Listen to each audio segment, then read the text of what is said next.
You want to explore acrobatics, open your training to a more free approach and learn how to flow with ease and style? And I've got you covered. Because instead of just learning random skills you see on the internet, let's actually tackle this in a smart way. So that you don't only have a party trick that may or may not work that well, but actually know which steps to take to practice sustainably, with a real potential for movement freedom and of course, with joy. So, here are 5 key abilities you need to really flourish in an acrobatic practice. In the end, I don't want you to perform a shaky cartwheel. I want you to be able to express yourself through acrobatics with grace, ease, and vibrancy. Now, maybe you're thinking, whoa, hold on, aren't acrobatics just for young people? And also, what should I care? I just want to be healthy and fit. Fair enough, but I'm not too sure about that. I mean, just ask some of the participants of my workshops or online programs. I'm pretty sure quite a few of them would strongly disagree with this idea.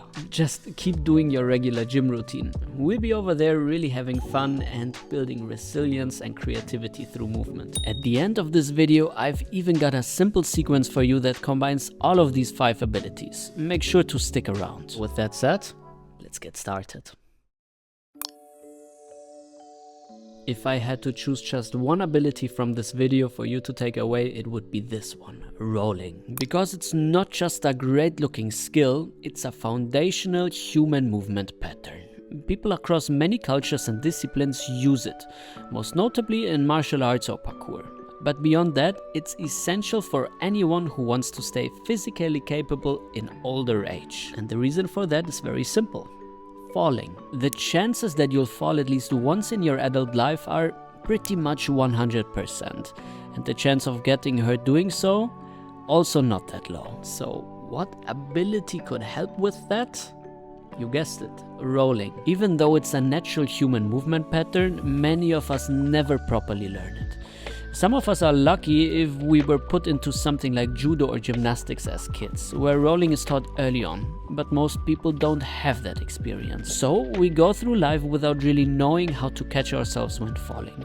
And it shows. Injuries from falls are increasing even in younger people. So yeah, it's about time to change that. And beyond being incredibly useful, rolls are just beautiful.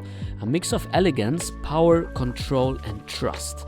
I personally love rolling just for the sake of it. To get you started, I want to show you 3 key variations. Diagonal rolls, side rolls, and circular rolls. The holy trinity of the falling curriculum. Each of them maps your body in a slightly different way and creates pathways across your torso that you can access from all kinds of angles. And since I'm a little bit injured still, my Bella will take over the demonstration.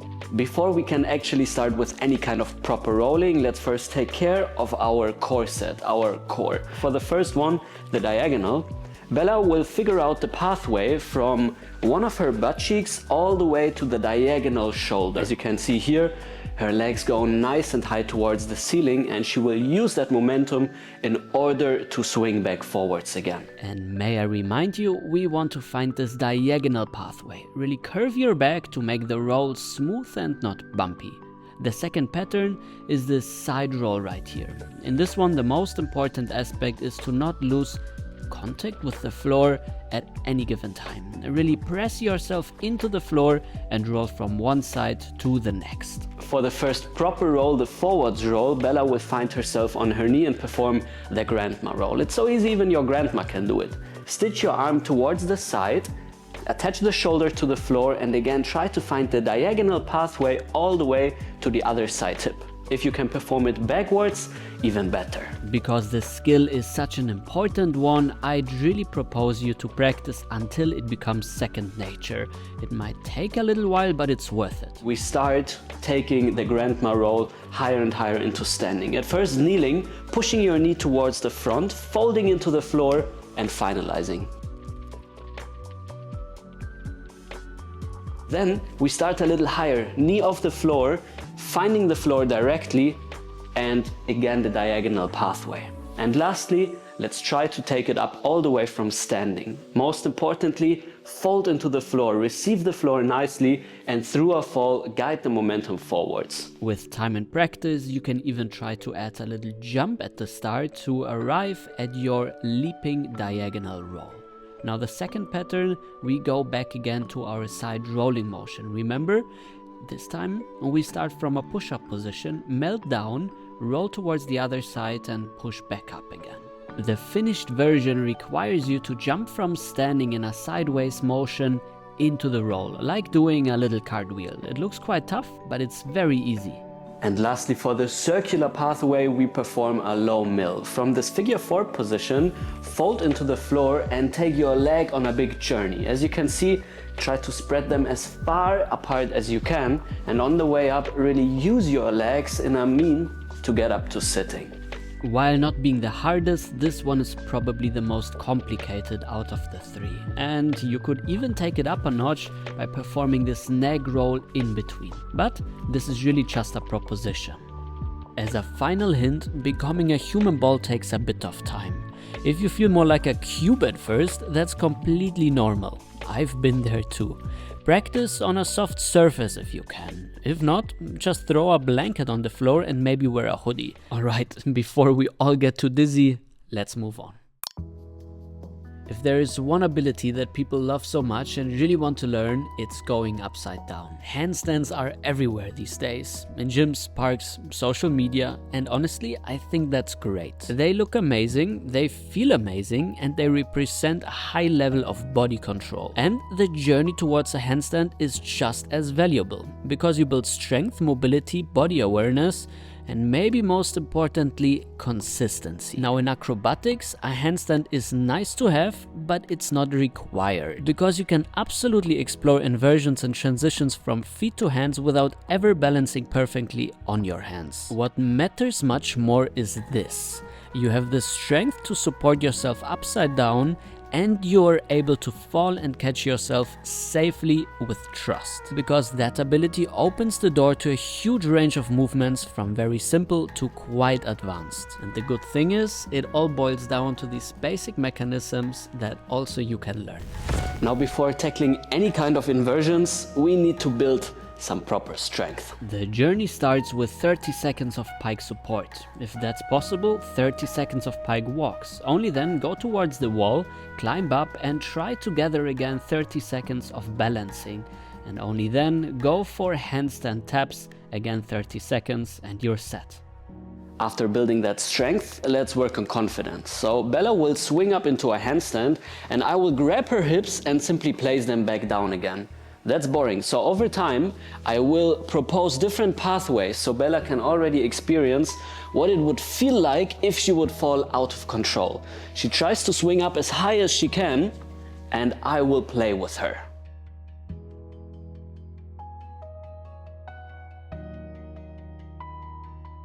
For most people it's okay to play this game, but the fun or the scary part actually begins when we tend to fall backwards. To understand the hand and arm pattern, Bella will keep her hands fixed on the floor and walk around with her feet. This is necessary so we learn how to twist and let go of the tension inside of the arms. Then from here we try to do the same thing with a partner. I fix one leg, she frees up the other and already tries to find the floor in this more twisted out pathway. I can guide her on the journey. Just a little hint for you: if you don't have a partner, you can also go towards a wall and simply fall away from the wall. This step is crucial because only when you have the trust, you can start to fully explore inversions without fear. I recently uploaded a cartwheel video which takes you from a regular cartwheel all the way to some very interesting variations. Go to my channel and check it out. Whenever I talk about inversions, people also ask about arching skills, which brings us to the next ability. Arching is basically what happens if you take something like a cartwheel, and put it on steroids. It represents a body that can handle force, that bends instead of snapping, and at the same time looks incredibly expressive. And the good part is, you don't need to be a circus performer in order to start experiencing this. I've already made quite a few videos on beginner-friendly arching exercises and even some for more experienced movers. So instead, here I want to give you a few drills that can really push you forward. And what's really great is that all of these drills also will benefit you outside of acrobatic practice. They all share a similar foundation. Your shoulders learn to stabilize in external rotation, which helps open up your overhead range.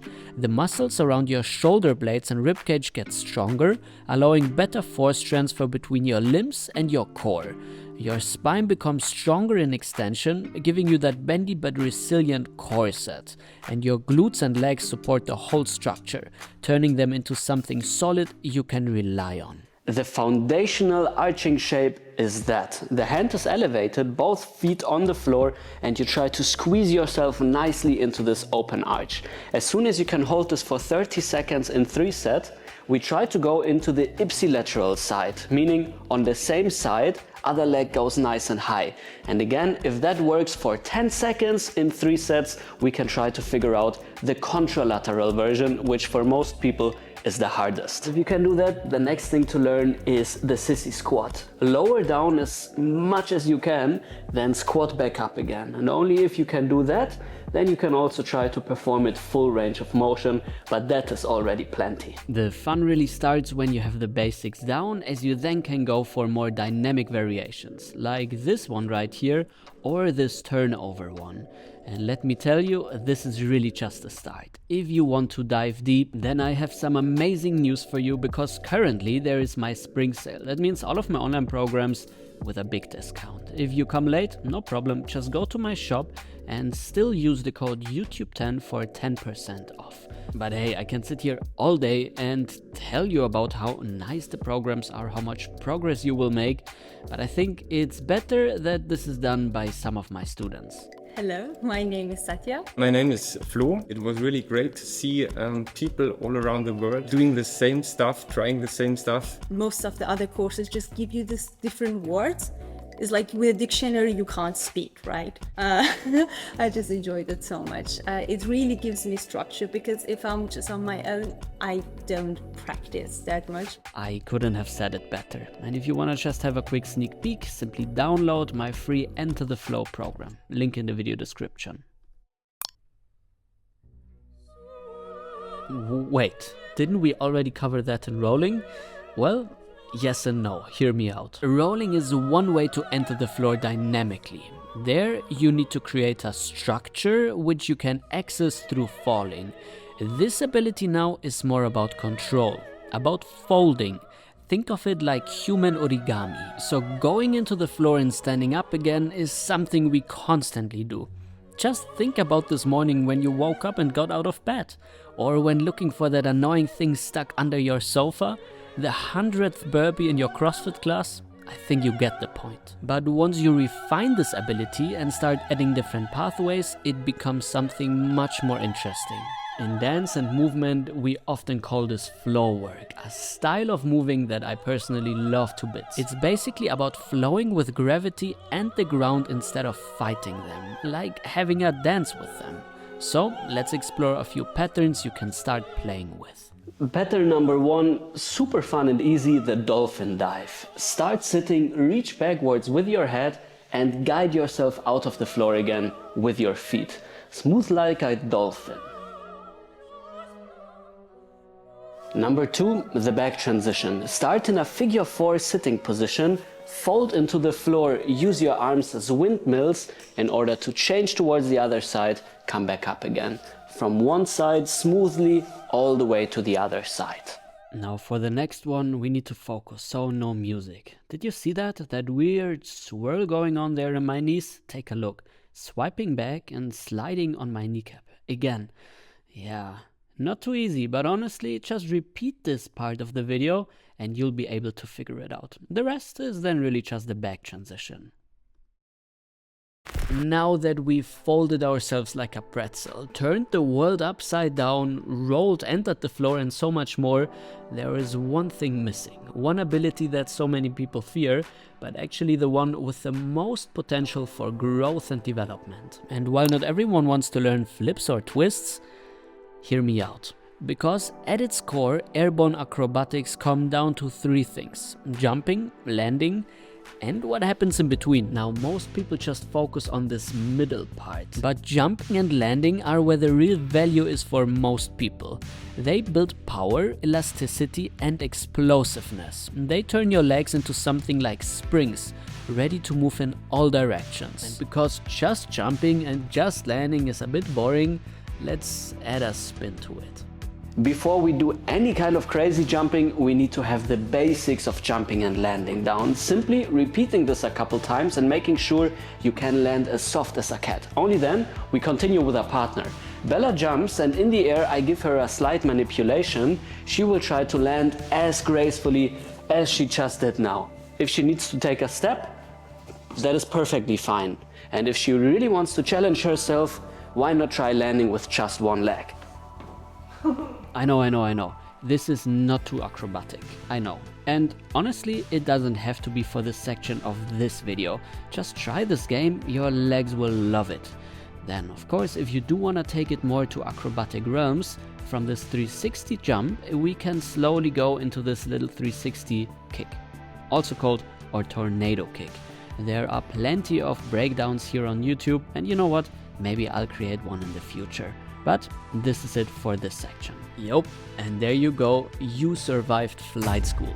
Congratulations. From here you can go into many different directions. You can learn specific techniques like the butterfly kick, which I've already covered in another video, or explore even more in my online programs. But before we end this video, there is one more thing to do. I promised you a sequence, so simply give it a try and don't give up too quickly. Like always, it takes a bit of time to learn new things. Take it step by step, come back to this video, and sooner or later you'll start to feel that flow.